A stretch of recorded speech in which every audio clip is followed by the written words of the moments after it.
Thank you. Yeah, I brought my own high-tech podium here, so it goes with me wherever I go. So never go anywhere without a podium.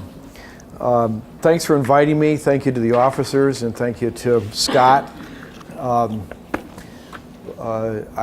am Scott's counterpart at Wayne State University.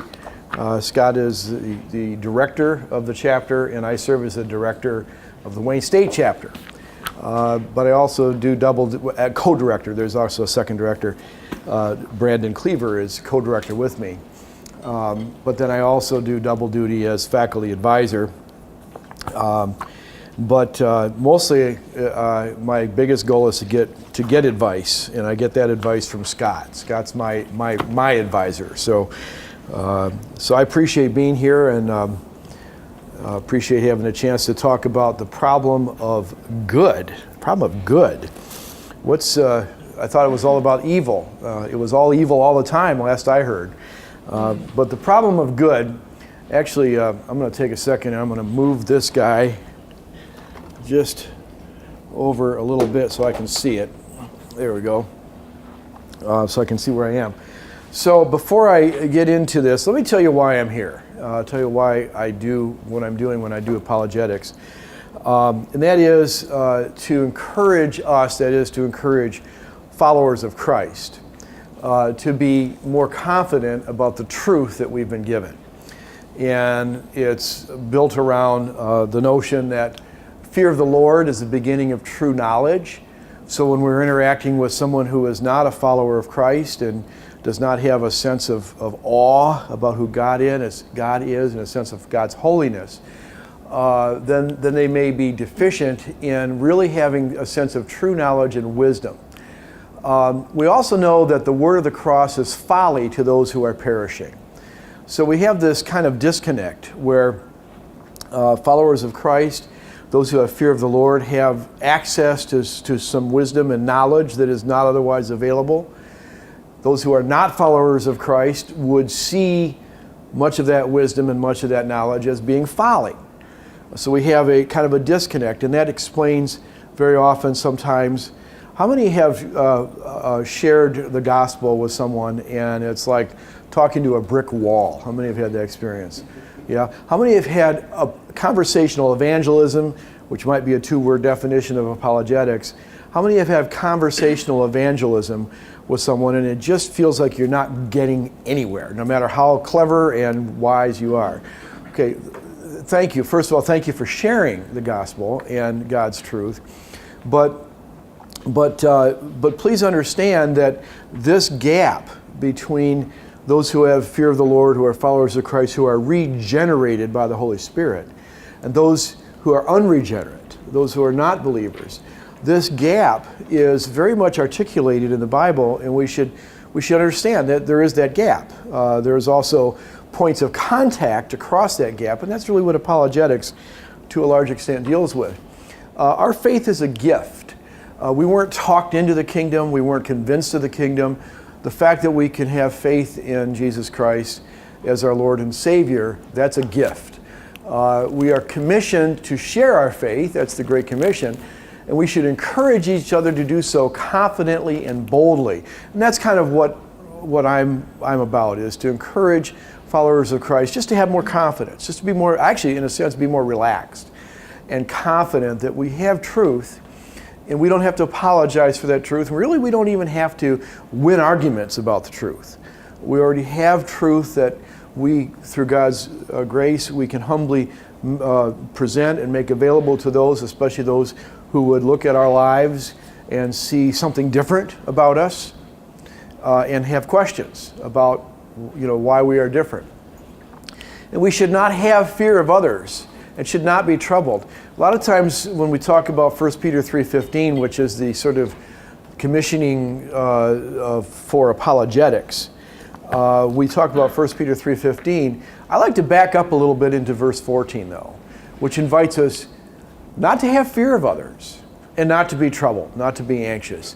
And that is consistent with the sort of the purpose that I have here. So if at the end of this discussion that I hope we're going to have, If you have just a little less anxiety, a little bit more confidence about what it means to give an account for the hope that you have, then God will have answered my prayer and made this at least useful for the kingdom.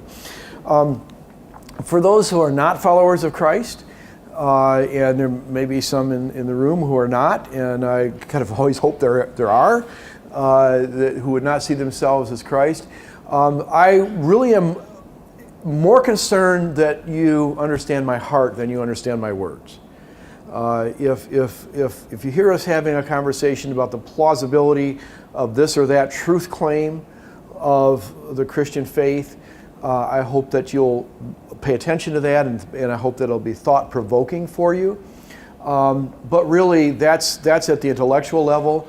What's really going on when I interact with non-believers, what's really going on is that I'm hoping that I can share the love of Christ. And so it's the heart-to-heart sort of nonverbal conversation that's far more important than the verbal intellectual conversation. So if you leave this room as a non-believer, but you have a sense that I have love for you and that Christ has love for you and that others who are followers of Christ have love for you, then my prayer will have been answered as well. So that's just kind of why I'm here, what I'm about and what I'm trying to do. So we've heard a lot about the problem of evil. I'm very confident that I haven't actually asked Scott about this specifically, but I'm very confident that as a chapter of Ratio Christi, it's been here for several years now, you have had at least some point in time to wrestle with the problem of evil. And in fact, that I hope is true for everyone, whether you're a follower of Christ or not. Every worldview, every religion, every atheistic worldview, every pantheistic worldview, every worldview, to be credible, needs to have to offer some explanation for the problem of evil. The explanation that is offered through the Bible, creation, fall, redemption, I would hold out as being not only plausible, but as being amazingly close to a read of the human experience and human nature.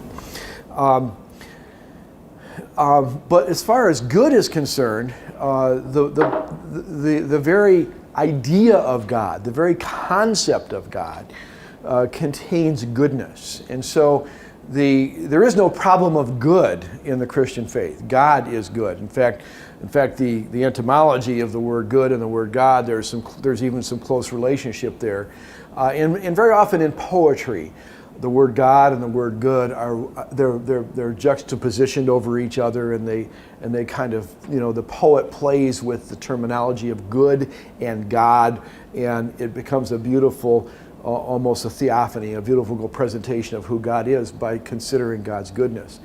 But the atheist has to not only provide an explanation for the problem of evil, but the atheist has to provide an explanation for the problem of good.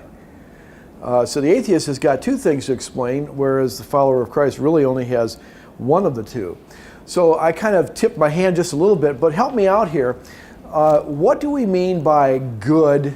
And I want to ask you, step aside from the Bible for a minute and put yourself in the shoes of someone who is not drawing from the amazing Word of God to find these answers. If a person is not looking to the Bible for answers, is not looking to Christian faith for answer, and you were to ask, what is good or what is the good? What's the highest good or what is good? What would you come up with as some answers? Please, Carl. The most common one I hear is human flourishing. Okay, human flourishing. And that comes to us by way of a fellow known as, anybody know? No, Sam Harris is a piker compared to this bird. No, that comes to us by way of the person who in the Middle Ages was known as the philosopher, which would be Aristotle. It is also very much, and I'm breaking my own rule, it's also very much embedded in and redefined in the Sermon on the Mount. but human flourishing. Excellent. So so what else? What else would we say is good? What is good or the good? Anyone else? Yeah. What do you consider like the golden rule? Okay, good. Golden rule. Okay. Okay. All right, good. Anyone else? Yeah, Josh. Clint Eastwood. Clint Eastwood. Now you're gonna have to walk me through that because I'm not quite sure I get. He probably means justice in that sense. He's the good, the bad, and the ugly. Okay. Eastwood's the good. Okay. Well, all right. Yeah. Let me. Actually, now that you say that, compared to bad and ugly, what we're saying it's the opposite of bad and ugly. So that's helpful. That's actually may not have been the pathway that you were working toward, but I've done this a couple times before. I'll work with anything. Throw me Clint Eastwood, and I'll give me some help. Gail. Put beauty up there. Beauty, excellent. Beauty. Excellent. Good. Anyone else? Please, tell me your name. My name is Adam. And when you're really hungry and the pizza delivery guy finally rings your doorbell. Okay. So may I say satisfaction? Is that okay? Satisfaction. Okay. Symmetry. Even when you've taken a bite of that pizza, you would say, that's good. So maybe pleasing. Yeah. And pleasing. And I heard the word symmetry. I'm going to put that next to beauty, if you don't mind. Otherwise, if you do mind, I'll draw an arrow and move it somewhere else. Yes. It kind of goes off of satisfaction, but happiness. Yes, happiness. May I put that next to human flourishing? We need you to use Aristotle's words, please, for that word. Eudaimonia. What's Yes. the word? Eudaimonia. Write it out. Eudaimonia. Be glad to. Eudaimonia. Sometimes this is an E. Eudaimonia. Eudaimonia. It's a Greek word for the good. Yes. Ironically, I've noticed this too. So I think as a culture we value human or self-sacrifice for our loved ones. Yeah. Yet, this is my own little commentary because I just encountered this not too long ago. Even though we value that as good, people look for some reason at the death on the cross as human sacrifice and in a bad way. Yeah. Okay. And so put compare. It's like it's only bad when Christ does. Okay. Good. Anyone else? Okay. This is extremely good. It's a good way for us to get started. Let me talk about the good as a three-legged stool, and I talk about a lot of things as three-legged stools, but let me talk about the good in terms of three-legged stool, and then we'll kind of tag some of these based on that. So the three-legged stool of the good, we're going to talk about first of all norms, normative values. And so that's kind of our conclusions about what is good. Much of what's on the board fits in that category. Then we have the question, which when we start talking about Aristotle, we have the question of epistemology, which is to ask, how do we arrive at our ideas of the good? This is very, very important because you have in your discussions and your conversations and debates, we've talked, you and we have too, we've talked about morality, for example. And we've talked about those who would say there are no morals, that there are no universal principles of right and wrong. Then there are those who would say, well, morality is relative depending on culture and time and so on, and we would call them cultural relativists. That's how they arrive at their ideas of right and wrong. And so in the current culture, they would be very comfortable with some of the trends that we're seeing today, whether you want to talk about same-sex marriage or you want to talk about abortion on demand or any of the social issues that sometimes come into our conversation. They would say, well, We are part of a culture that is evolving, that's changing, and that's adopting and adapting. And so that's how we arrive at our conclusions.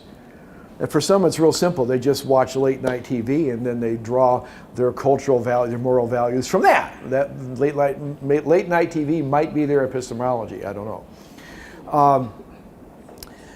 But if you look at the social studies, you find that in the literature that there are certain factors that map more reliably to an adult's ideas about right and wrong. And what you might not be too surprised is what we as human beings learn in our first 5 years is the most reliable about right and wrong and about what is good and not good. That's the most reliable predictor of how we're going to approach things as adults. Whether young adults or older adults, doesn't matter. But other things come into play. Certainly, reasoning comes into it. As we go through our adult life, and especially our young adult life, we think through and we arrive through reasoning at different ideas about what's good or what's right or what's wrong. Our faith can have a significant impact for those who would convert from a non-faith, or they wouldn't call themselves a person of faith. They convert and they find themselves now a person of faith. And it doesn't matter whether it's Christianity, Judaism, Islam, whatever it is, they will often find themselves drawing their ideas about what is good and what is right and so on from the sacred text, from that faith experience. So that's also a factor. So there are different factors that lead us to where we are. And if you look at what we have on the screen here, you can see where, for example, someone who has had opportunity to consider self-sacrifice, maybe they've experienced it, maybe they've just seen it in the movie or whatever, maybe they've seen Clint Eastwood in a movie, who knows? But they have had an opportunity to think about it and really agree, you know what, self-sacrifice is good, that's really good. Or being good rather than bad and ugly, however that's personified by Clint Eastwood is really good. So it's the way we arrive at things. The golden rule can actually come out of a faith experience or otherwise, because the golden rule is found in a lot of different ways. Certainly our culture has a big influence. Yesterday was actually, I've been talking about Aristotle a little bit. Yesterday was actually, besides being Coffee Day, was also Confucius Day. I don't know why they put the two together. There might be some reason. But Confucius developed in the Eastern tradition this idea of harmony, which looks a lot like, when you study it, it looks a lot like what Aristotle developed in the Western tradition right about the same time, 400 or 500 years BC. This idea of eudaimonia, or human flourishing, and so if you've been influenced by that culture in many parts of Asia, there is still a strong vein of Confucianism, and so when you would ask somebody from that culture what is good, they may say harmony rather than human flourishing, but when you really look at what it means, it looks a lot alike. I'm going to be coming back to Confucius and Aristotle. We're going to let them wait for a few minutes. And then finally, applied, how does that apply? I can think something is good, I can agree that self-sacrifice is good, but don't cut me off on I-94. I'm telling you, don't do that, because I just get ugly. Now I hope that that's not really true of myself, but many times people have very lofty. Mark and I were talking before we started about business ethics, and sometimes people have very high standards of expectations for CEOs and executives and bosses. And boy, if a CEO steals from the company, throw his back end into jail right now, right here, right now. The guy's making $5 million a year and he's stealing from the company. Forget about it. but when it comes, that very same person, when it comes to them stealing office supplies and helping themselves to this or that, it's a double standard. So the application is where we get into the idea that that actions speak louder than words, and there is a tension between the ideals that we set up for the good or good and how we actually live our lives. And in a faith tradition, we just call that sin. In the days of Aristotle and before him Plato and Socrates, they didn't want to use the word sin. They had a different word. It was called akrasia, but it's basically the same thing. But here's the moral standard, but here's how I actually live.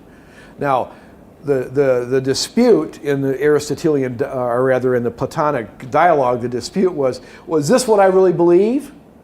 Or is there a disconnect between what I believe and how I act? And if so, that akrasia, how do you account for that? And that's a whole discussion. But it gets us into that third leg of the stool, which is applied.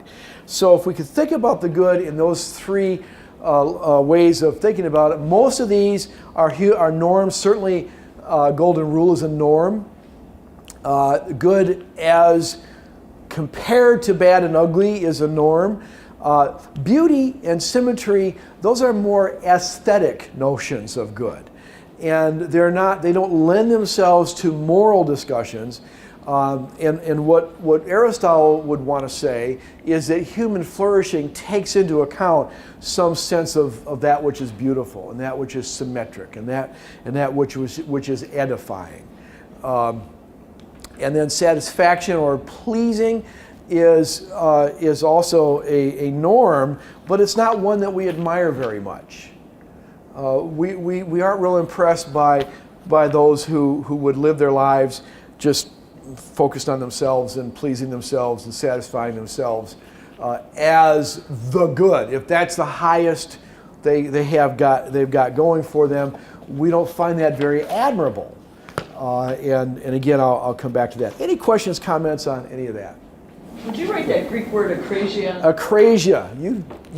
I love it that you like these Greek words. You have no idea how delighted I am, although I don't get out much, so it doesn't take much. Ask me to write a couple of Greek words and I'm there. I am right on the money. Okay, I'm going to switch gears a little bit, and I'm going to talk about morality because there are several of these that have morality. Certainly the golden rule, maybe to some extent good versus bad and ugly. I critiqued, I'll put an X there, I critiqued satisfaction. And even to some extent, I'm going to just put a very tiny little check next to human flourishing. But we, very often when we talk about the good or good, we slop over into some notions of morality. And in fact, most discussions of the good include some notions of comparing good to evil. And you end up with good and evil as a moral kind of discussion. So let me talk about it in those terms briefly, and then we'll come back. So the good or good in terms of morality or in ethics, we often think of as in terms of ought and ought not. And I like to kind of use as a metaphor North American football uprights. So that if you are within the goal, if you're within the goalpost, you're above the bar and within the sidebars, you're right. Otherwise, you're wrong. And that's how we think about morality. We think about it. You're either right or wrong. Guilty or not guilty in the court of law. Sin or not sin in a faith-based orientation. We tend to think of it in those terms. Good is that which we ought to do, that which is permissible, that which is allowable, versus that which is not morally permissible or which is bad or not. And so, and we talk about the problem of evil, we talk about why does this kind of stuff happen? You know, especially if God is all powerful, omnipotent, and omniscient, and omnibenevolent, all wholly good. How can these kinds of things happen? But right now we're talking about really the model that we tend to bring to bear when we're talking about good versus evil. Any questions about that? Okay, now, question please, Carl. Yeah. Whose goalpost is that? Well, we're getting there. That's our net. Carl, as usual, you're 1.5 steps ahead of me, so you're doing pretty well. That's the question that Carl asked is exactly the question. What's the epistemology for these goalposts? And once I know the epistemology, then I know how they were positioned. So if my dominant epistemology is cultural relativism, then the goalposts kind of move around based on the culture. As a matter of fact, they tend to get wider and wider in the culture. You know, and we get more and more slack in the system. Okay? And then there's always blowback. There's always things that push them back. Anything involving, you know, racism or anything involving prejudice toward this or that group, however defined, and all of a sudden there's blowback, or being judgmental, there's blowback, and so but they kind of settle in somewhere along the line. So cultural relativism helps to position them, and any of the sort of dominant epistemologies do for a person of faith. Their faith will help articulate where they are. Now, sometimes their actions are out here, and the faith is in here. And in fact, in God's perfect law, the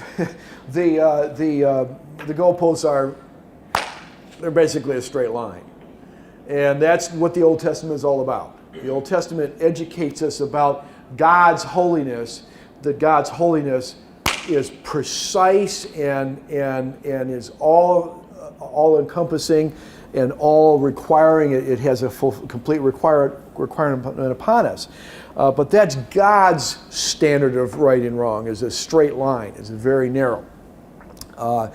But for us, we try to sort that out. We try to figure out, from day to day, minute to minute, what's the right thing to do, and so on. And if we're a person of faith, we will very often look to our faith to determine it. Now, the problem of good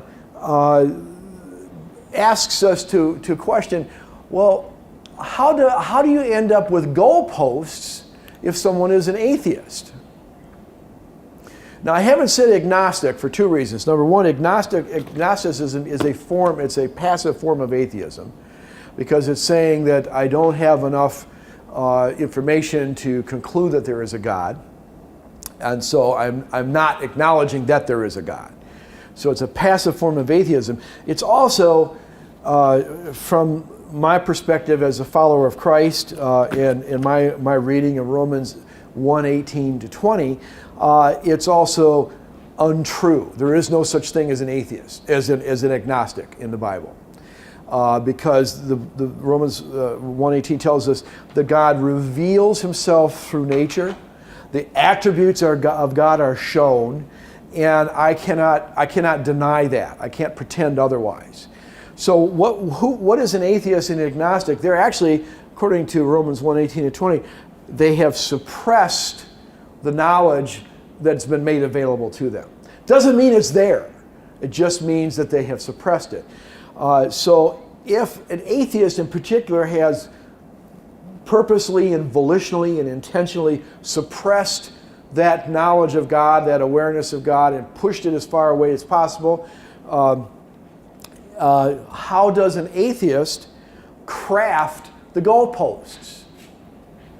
And there's two answers to that, depending on your atheist. Because you got your two kinds of your atheists. I've started to talk like my relatives in Kentucky, and you got your moral realist atheist, and you got your true moral atheist. Moral realist atheist would say, these goalposts are there. That's it. That's all they have to say. Just say they're there. Okay. They can't tell you how they got there. They can't tell you what warrants them, and that's an important word. I'm going to write that word, and even though Gail didn't ask me to, I'm going to write it anyway. Warrant. Warrant means, as you probably know, especially if you've had some philosophy, warrant means how, based on what? What's the underlying argument, even theory, that requires those goalposts to be there? Some atheists who are moral realists will say, well, it's just obvious. Genocide is clearly evil, and non-genocide is good. I'm sure there's more to say about good than non-genocide, but at least we could say non-genocide is good and genocide is bad. So we would put genocide out here and non-genocide somewhere in here, maybe along the very edge. I don't know exactly where. And they would say that's just as obvious as 2 + 2 is 4. Okay. What would you say to that argument? If the atheist says that you don't have to have an underlying theory, it just is. Right is right, wrong is wrong. There are universal principles of right and wrong. We could discuss them among ourselves and maybe have some disagreements, but they're there anyway. And torturing babies for fun and genocide are not good. Okay, they're evil. And that's just as obvious as 2 + 2. What would you say to that person? What culture are you living in? Okay. Because in some cultures, it's perfectly fine to cut out somebody's heart and offer it up to the Lord or to God. That's exactly right, Gail. And playing the devil's advocate or the atheist advocate, I would have to say I'm not a cultural relativist. I'm not saying that those rules are squishy and culturally defined. I'm saying they are. Universally over time, around the globe, across time, at all times, genocide and torturing babies for fun is bad, and not genocide and not torturing babies by comparison to the Clint Eastwood approach that I will always remember now. Josh, you have changed my life. Yes. Why are those things bad? Why are they bad? That's the question. And the answer is, it's just obvious. Then what? What would you say to that? It's just obvious. Everyone knows they're bad. It's obvious. I wouldn't say everybody knows it. Who wouldn't know it? Hitler. Thank you. Or a lot of those who have caused genocide even now. There's genocide. There's genocide going on now, and not just at the hands of ISIS, but there's genocide going on now, and there are cultures and peoples that are being wiped out. And somebody's doing the wiping. And so the question is, would they say, if you were to ask them, would they say, is it good? And they would say, yeah, it's good. We're cleansing the land of impurity. So I would like you to always understand, and conversational evangelism or apologetics is a conversation. It's not a one-way, preaching. It's conversational. And it's really a lot about listening. And part of the listening that we want to be doing when we're talking to someone who wants to challenge the goalposts is to figure out, well, if I would want to say that the goalposts are prescribed by God, and they would want to challenge that, and I would say, well, then how would you say they are prescribed? Well, there's two answers. Either there are no goalposts, and that's the more honest atheist, and actually it's the more honest scientific, physicalist, materialist, naturalist, because everything is just a matter of random disorder. And random disorder doesn't yield moral laws. And so that's a very honest answer. There is no morality. And I really do respect someone who would arrive at that conclusion. But we need to be aware of what is their idea. Is that there is none, or that it's there and it's just obvious? Or it's there and it's culturally derived or whatever.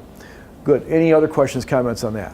Yeah. All right, so something that I've encountered quite frequently. So I spent a lot of my time in the science part of the college, being my major and all. Yeah. And something I hear a lot is that evolution comes from, that morality Comes from evolution. So Yeah. would I maybe be right in saying, well, if morality is derived from evolution, then really it's not as objective as we say it is, at least universally, because that means that our idea of right and wrong are as subjected to chance and mutation than anything else. Absolutely. In fact, what you're basically saying is that the ideal of morality is an ideal. It's ought. I know I'm talking about morality when I hear the word ought. And so the ideal that places a duty upon me that I ought, that ideal does not emerge from the purely physical. And the evolutionist is working from a model that is purely physical. And so idealistic morals do not emerge from a physical model. It goes right back to David Hume. Ought does not emerge from is. Is does not yield ought. Evolution is a theory about what is and how it got there. Ought is an ideal, and it does not emerge from what is. Something I said too before, and so if like someone here in America says that all these things are the good, and if that's from evolution, then really wouldn't they have to say, like it's inescapable, then they have to say that based on that they are more evolved than the people maybe in South America, or more evolved than Hitler. Yeah. Let me give you a term you're going to like. Chronological cultural chauvinism. It's quite a mouthful. Chronological chauvinism. This is now. We got this thing knocked. Those Neanderthals, or whatever you want to, maybe something just this side of Neanderthals, back then, they didn't have we've got this. That's chronological chauvinism. And then cultural chauvinism, we in North America, with our same-sex marriage and our abortion on demand and all this, we are more advanced than those primitives in some other country that don't have those kinds of laws. It's chronological cultural chauvinism, and it has and it's very. It's quite an interesting little drill to ask someone to overcome that, provide evidence that that's not what it is. Show me how what you're saying is not chronological and or cultural chauvinism. I do like that word. Yeah, I knew you would. Okay, thank you. Any other questions, comments on that? So how do you overcome that when they bring that up? How do I overcome it? Yeah. I You don't. get it all the time. Yeah, no. I If don't. you say something, you're judgmental, and therefore you think you're better than. Oh, I am judgmental. Yeah. Yeah, I am judgmental. Me too. But Yeah. I don't like the title, but. Yeah, no. But when somebody says that, it's a social Darwinism argument. That we are moving forward. It's all getting better and better every day in every way. We're getting better. We're much more enlightened now than the people in the past with our values. And and there's a lot of side arguments that go along with that. You say, well, how long do you think the human race has been around? Which is always kind of an interesting red herring of a question. And I don't care what they say. They can say 7 million years. I don't care. They say, well, then was same-sex marriage morally right 7 million years ago? I mean, why did it take 7 million years to come up? I mean, why all of a sudden did this idea of good and right and morally correct pop up now? Why didn't it show up 6 million years ago, or 5 or 4 million years ago? Why did it take so long? And of course, well, I don't want to belabor that. Any other questions or comments on that? Okay, I'm going to turn the page and talk now about virtues. And let me explain the difference between the goalposts that I've had up when we're talking about morality and good, what is good versus what is not good, and virtues. We're still talking about North American football. Okay, I can't get away from that. Sorry, just. But here's the difference. It's the emphasis. When we talk about morality and good versus bad, we're talking about the goalpost. We're focused on the goalpost. When we're talking about virtues and virtue ethics, we're focused on the kicker, on the field goal kicker. And both are required. It doesn't do you any good to have goalposts unless you're talking about some reason that they're there, which we'll assume that people want to make sure that they're making it through the goalposts for whatever reason, self-esteem or whatever reason. So the engagement with the goalposts is necessary whenever we're talking about morality. The kicker, virtue theory, focuses on the kicker and asks, what is it about the kicker that allows the kicker to be successful? Now, one thing is, the kicker's got to have pretty good eyes, right? Because the kicker has to be able to see the goalposts. But if the kicker is staring at the goalposts, why would the kicker's coach say, that's a bad idea, don't stare at the goalposts? Why would you say that? Why would the coach say that? Don't stare at the goalposts when you're kicking. When I miss the ball. When I miss the ball, you got to watch where your foot is going. Yeah, but as you're kicking, don't be staring at the goalposts. Yeah. Because they're a bad coach. No. I was a lineman. I didn't kick, so. Yeah. Let me put it this way. You guys aren't that football illiterate. I know this. Okay. The other guys coming at him, maybe, I don't know. No. But you have to be thinking ahead, like driving a car. Right. So when you're driving a car, when you're teaching somebody to drive a car, You don't focus on the bumper. Thank you. You don't focus on the bumper. You also don't focus on the center line. What happens if you're starting to learn how to drive a car and you're staring at the center line? Thank you, Johnny. Thank you, Johnny. You stare at the line. My wife and I were in Ireland last fall. My wife was doing the driving. Her job was to drive the car on the left side of the road. My job was to hold the dashboard in place. and she's driving, and my job was also to call out to her when she was going too much to the left because she was overcompensating. She was so concerned about not hitting the oncoming traffic that's coming by on this side of her that she kept drifting to the left. And my job was to say, curb, or wall. That must have been a fun Or in one case, goat. We didn't kill the goat. That was good. And so there is this. So the field goal, the field goal kicker's coach is going to tell the field goal to aim where? Down the center. Down. Thank you. Down the center. Don't be staring at the goalpost. That's like driving and staring at the Make a crosshair right in the middle, above the bar, between the uprights, right in the center of the goalpost. If you aim too high, it makes it a wild kick. If you aim too low, you're gonna aim right in the center.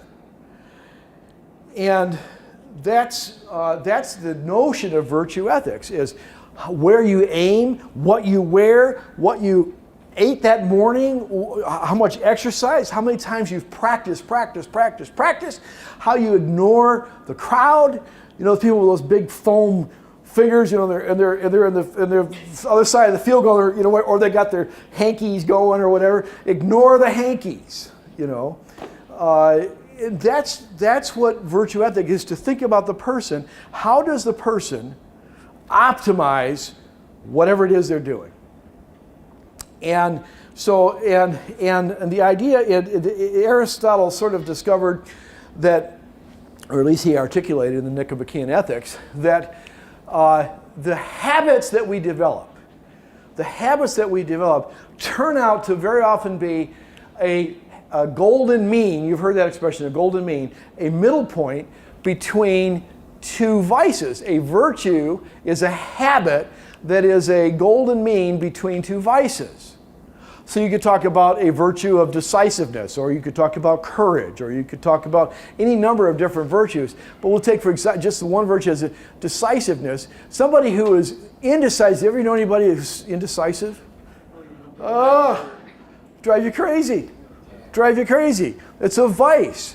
If you're going in the grocery store or the drugstore, you're going to buy toothpaste. Walk up to the toothpaste thing, but don't blank out. You know, there's too many choices. We got all these shelves and these many feet. It's like, how do I know what toothpaste? I walked out of Toys R Us crying one time. Yeah, really, exactly. And there, I didn't know what else to buy. the shelves are 12 feet high and loaded, and it's like, so you can also have people that know all the answers all the time. They'll tell you about it anytime you want it. Even if you don't ask, they'll tell you. And they make decisions. They make decisions impulsively, authoritatively, often without enough deliberation, and that's a vice as well. So decisiveness as a virtue is a happy medium, a golden mean between two vices. And you could name, I could name a lot of other virtues and go through that same drill. There's about 16 in the Nicomachean Ethics if you wanted to read what Aristotle said a few years back. Now, I've got these black bars over here. And this is actually something that Aristotle sort of dealt with, but has really been dealt with in our time, more recently by a writer, professor at Notre Dame at the time named Alasdair MacIntyre, M-A-C capital I-N-T-Y-R-E, in his book After Virtue. He talked about disciplines. And disciplines are those habits that we develop in order to foster better habits. So, if I want to play the piano, I need to practice the piano. If the field goal kicker wants to be a good field goal kicker, they need to do a lot of practicing. And the practicing, that's the discipline. And what the disciplines do, disciplines narrow the bell curve. So if I want to take a statistical reading for the field goal kicker, for example, of all the field goals, the more disciplines there are, the more narrow that bell curve is, the higher it is, and the more likely they're going to hit that field goal. Any questions, comments on that? That's a quick read of virtue ethics, very quick, because it's 12 minutes instead of 12 hours, so that's really, really quick, especially for me. Okay, all right, now, let's kind of put the two together. If you put the two together, and you say, you put the two together, and you realize that it turns out that if you were to try to ask, what would it mean? What are we aiming for in life? And just as you could say to the field goal, what are you aiming for? What are we aiming for in life? And it turns out that a lot of what we're aiming for could be summarized in human flourishing or happiness. It might be the golden rule, but very often the golden rule, rather than a matter of obedience, is really in the service of human flourishing. Certainly in the service of social flourishing, and even satisfaction. Our idea is that we want to live the best life we can. Our problem is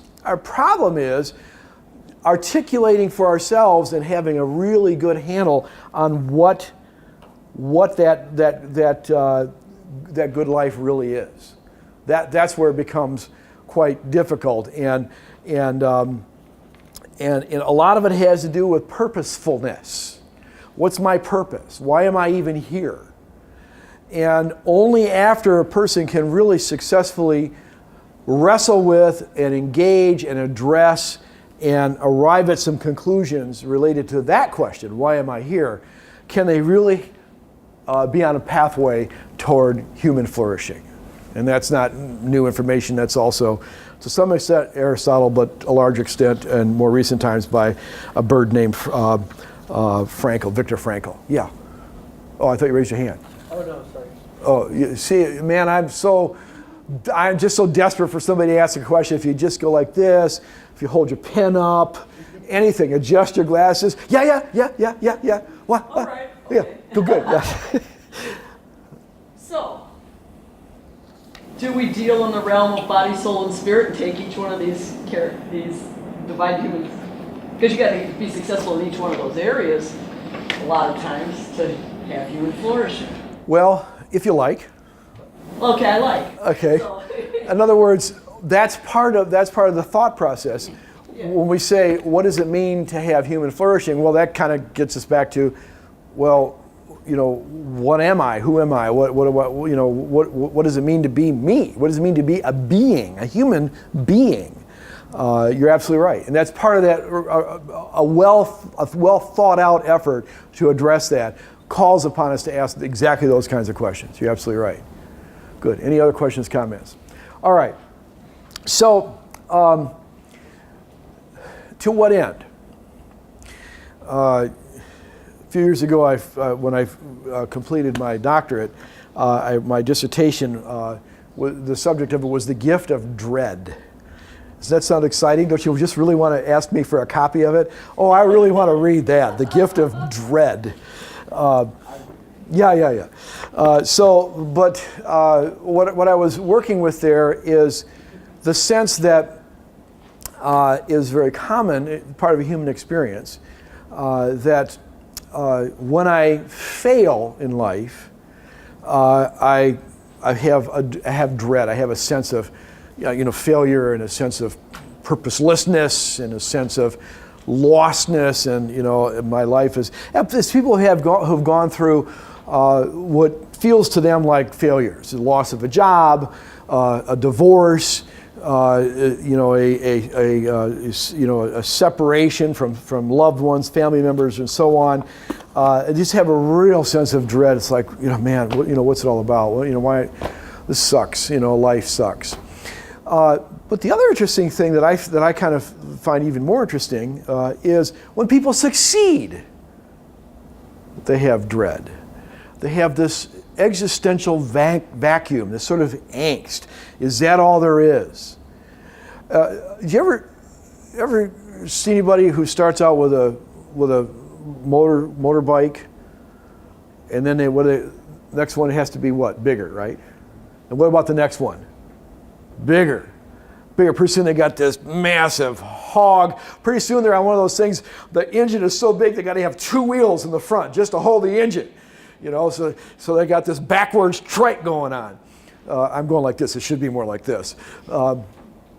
Boats, cars, hobbies. People go next step, the next step, the next step, the next step, the next step, the next step. What drives them to do that? That sense of whatever this is locked onto. It could be their career. It could be any number of things. It still leaves them with this gnawing sense of emptiness. And so, go ahead, Carl. You had your hand up. I was going to say this past weekend we had Jason Hansen, the old kicker for the Lions, at my church speak. He said, in the NFL we have these guys that make millions of dollars. Yeah. And they're pretty much famous. Yeah. And they still, after every game and after every practice and whatever, they still feel like there's still something missing. Something missing. So the thing with virtue ethics, and the thing with the sort of morality kind of thing, when we talk about the good, when we talk about keeping it within the uprights, when we talk about developing those habits and those disciplines and those virtues by which we flourish, we end up with that question mark: to what end? And that's the thing that if there's anything that I could ask, that I could hope that you would try to understand about somebody who is not a sold out slave to Christ, a follower of Christ, who is fully aware of who their Lord and Savior is. If a person is not a follower of Christ, they are, it shows that they can look as smug and comfortable and I got this thing knocked, I don't know about you, don't you wish you were me? You know, and you can know that inside there is what Augustine said, you know, until I'm, what did he say? I forgot what he said. Our hearts are restless until they rest in thee. And that's what you're dealing with. So when you're interacting with non-believers, and this is part of that confidence, when you're interacting with them, don't get smoked by the show and the confidence and the sort of wall that's put up. It's like, I got this thing for you. Don't buy it. Our hearts are restless until we rest in thee. For a follower of Christ, just to kind of bring this to an end, for a follower of Christ, what it means to flourish is to follow Christ. Is to follow hard after Christ. And I put, you notice I kind of grayed out these. You know why? Why did I take those disciplines, which are reflected as a black bar, now they're kind of only a gray bar? What was the artistic message, the nonverbal message I'm trying to get across there? Anybody ideas? Why is it a sort of a softer look to the disciplines?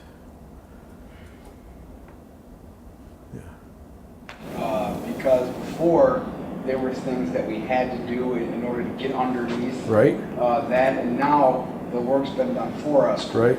So I think that's why they're grayed out now. That's Christ did that for us. That's exactly right. That's part of the reason. Let's talk about the Trinity. The Father looks at Christ. When he looks, in a sense, he looks at us, he sees Christ. But let's not leave out the Holy Spirit. Because when we're filled with the Holy Spirit, we are enabled to deal with sin differently than before. And there's a lot of theology involved with that, but we're not on our own anymore. We have the power of God to help us address it. We can submit to God those sins that we struggle with, that are chronic, that we seem to be in bondage to. We can submit those, we can yield those, we can leave those at the foot of the cross. We can draw upon God's grace and His mercy, and we can find victory.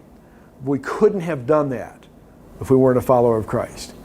And so the other thing is, a true follower of Christ, the more we are following Christ, the more narrow there's still going to be times when, but fewer times. In the bell curve, if you talk about most frequently, there are going to be times when we're outside of here, and that's called sin, okay? But our bell curve will get more and more narrow, and pretty soon it becomes to look almost like a straight line. And Jesus is there inviting us to do that. It's almost a sense of, we live a life that pictures the cross, because our bell curve becomes more and more narrow, and we fall within the arms of Christ in the process. So there's actually a metaphorical picture that is created by a virtue ethics approach. And again, to go back to really take another fresh look at it, never hurts to go back and read the Sermon on the Mount one more time, because he doesn't say eudaimonias, he says blessed. And we can read the Sermon on the Mount and rediscover what a good life really is right there in Matthew 5 and also in Mark. Any questions, comments on that? 5, 6, and 7. All right, that's it. Any questions, comments? Hit me. Throw something at me. Do something. Yes. I was actually going to throw something at Adam, please do. Please do. Oh, yeah. Okay, he's going to throw a pin at me. That's right. It's actually really expensive pencil. Yeah. I don't actually throw it. Yeah, okay. Yeah. Sorry. So you don't have a question? No. He What said are throw some something at me. popular objections you think that you get to the morality topic? Well, it depends on the epistemology of the questioner. Sure. All right, so let's say. Let me stop there. Go ahead. I don't know until I learn from that where they're coming from. In other words, they can say, they can challenge me, and they say, okay, well, how do you know there is such a thing as universal moral principles? I don't even want to answer that until I have an idea. Why are they asking that question? Do they think that they're not? Or do they think that they're formed by some other way than the Bible? What are they, and how are they erected? I would want to know that. In other words, let me just do this really quickly. And have I still got a couple minutes? Oh yeah, you have like 15, like 10. All right. Okay. Is there an eraser here? Well, okay. Is there a napkin? Here, use a napkin. Let me do this, and in fact, I can do this, and I don't know how I can do that, so I don't really know how to turn that off without thinking. So I'll just go like that. Okay. See if this works. Oh yeah. 32 years of doing this. I'm getting better and better at it as I go along. It's a virtue, being able to erase a marker board. Okay. Here's the thing. And I talked about this at Metro City Church that time. That for a non-believer, when we're interacting with a non-believer, sometimes we think it's our job to move them from a materialist, and I could put naturalist, I don't mean this in the economic sense, I just mean this in the materialist, naturalist, or physicalist perspective where there is no God. We want to move them there to be able to show that it's not all science and empirical evidence. We bring to bear logic and reasoning. And in order to do that, we use our mind, and that there is a difference between the mind and the brain. And by the time you do that, you find out, where does this mind come from? Where does everything come from? And you ask, what would be the requirements that would make it possible to have all of this?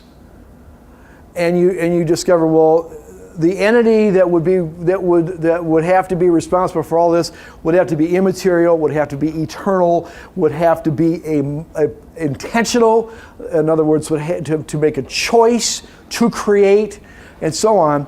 And so then we want to move them toward the notion of God. And along the way, we might want to talk about it, intelligent design, the anthropic principle, a cosmological constant, cosmological argument about why is there something instead of nothing, moral argument, and so on. But what we're trying to do is try to nudge them this way toward God. Okay, everybody get that? Everybody follow that thought process?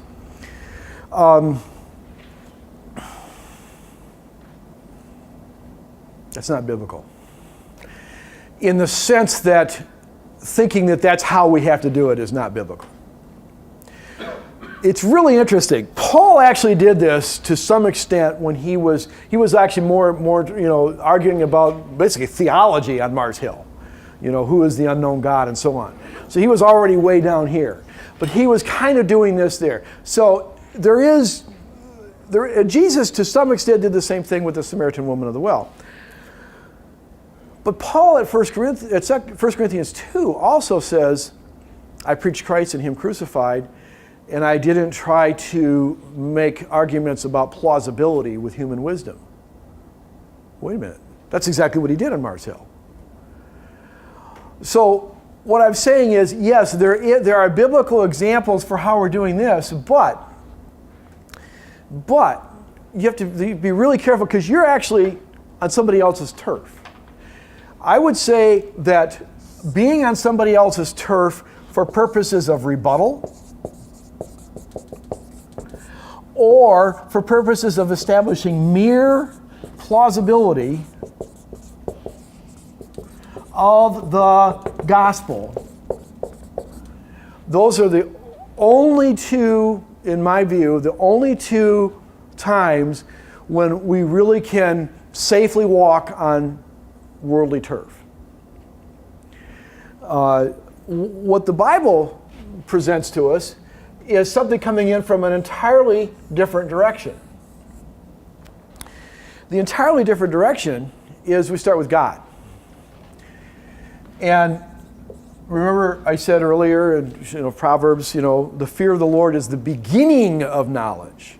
The fear of the Lord is the beginning of wisdom. Jesus said you need to have the faith of a child. What is that all talking about? It's talking about you do whatever you want with the world, with the cosmos, with everything. Just start with God. It's all about God. God is huge. God is huge. And the bigger the cosmos is, the huger God looks to me. And if I start out with a really huge, robust, generous idea of who God is, this is Mickey Mouse by comparison. So what I want to always do is remember on whose turf I am. I am on sacred ground. I am a representative of the kingdom of heaven. So when I want to look at, and this is actually an intellectual virtue of optimizing our understanding. Okay? I can have the faith of a child, which doesn't require me to have a whole lot of a handle on a lot of practical stuff. Getting to class on time, making sure I get in time here for enough pizza, there's some pizza left. All the challenges of life, Little children, it's like, just God could just fix it. If I need pizza, I could pray for pizza, God could give me pizza. What's to discuss? Clearly, we can't live our lives that way. We're not called to live our lives. We're called to live incarnational lives. So we need to learn about reality and science and philosophy and economics and all the things but we want to always be looking at those through the lens of God's Word and with an understanding of the gospel. Well, what that does is it leaves a gap here. Okay? And that gap, there's two things to know about that. First of all, we need to be watching for points of contact. And the points of contact are down here. Rebuttal and mere plausibility of the gospel. The gospel is the primary point of contact because the Bible doesn't tell us that we can rely upon nature to reveal the gospel per se. The Bible calls upon us to proclaim the gospel. Commissions us. Jesus commissions us to proclaim the gospel. So, Carl, long answer. Sorry, just long answer to a question, and that is, I'm not sure I even remember your question as such, but it was along these lines. When I want to have a conversation with someone and try to answer questions, I want to understand where they're coming from. Not so I can win an argument, but so that I can address some of the lies that they have become subject to. And so that I can show them the plausibility of the very basic facts of the Bible, of the gospel. And that's my goal. Now, some of us are apologetics nerds and we can't help ourselves, and we just got to study as much as we can, and we realize that the inductive approach to apologetics means that we have to know the entire body of all science, which is okay. Some of us are willing to go after that, but I would say that level 1 apologetics is your testimony. Level 2 apologetics is being able to understand, instead of worrying about the corroborating evidence external to the Bible that gives credibility to the Bible, understanding the internal evidence, the prophecies and the testimonies that are internal to the Bible.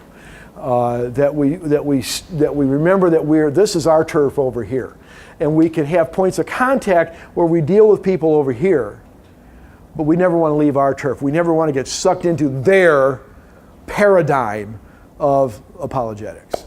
It was probably way more of an answer than you ever would have hoped for. Absolutely, yes. So earlier you mentioned, asking where they're coming from. That's also important, I think, too, for the question of good and evil, because although this is the intellectual answer, sometimes people are asking about evil because they've experienced evil. That's exactly right. And so, Yeah, that's right. keep that in mind too. It's absolutely right. They've experienced the death of a child. They've experienced being burned by somebody in the church. Any number of things. You're absolutely right. And it's that personal experience. And sometimes we just need to kind of come alongside them and bring comfort to them and wait for the opportunity to deal with the intellectual issues later. So thank you. I think I've completed the time. Scott, we're good? We're good? But I have a question. Go ahead. You know, I did see you raise your hand about a half hour ago, and I pointedly ignored it. And now you didn't raise your hand again, so I thought, hey, I'm off the hook. I don't have to answer Scott's question. I got lucky today. Well, but really, it's not a question for you. It's a question for Melita. But she didn't like me put on the spot too much, so I know I'm taking a risk here, right? But I'll elbow him. so, but you were talking about, sharing our faith with people and sharing the gospel with people and navigating these conversations. And Melita just shared an experience that she had with a man at the gym, right? Can you talk about that? Would that be putting you out there too much? In a way, how did you convince him?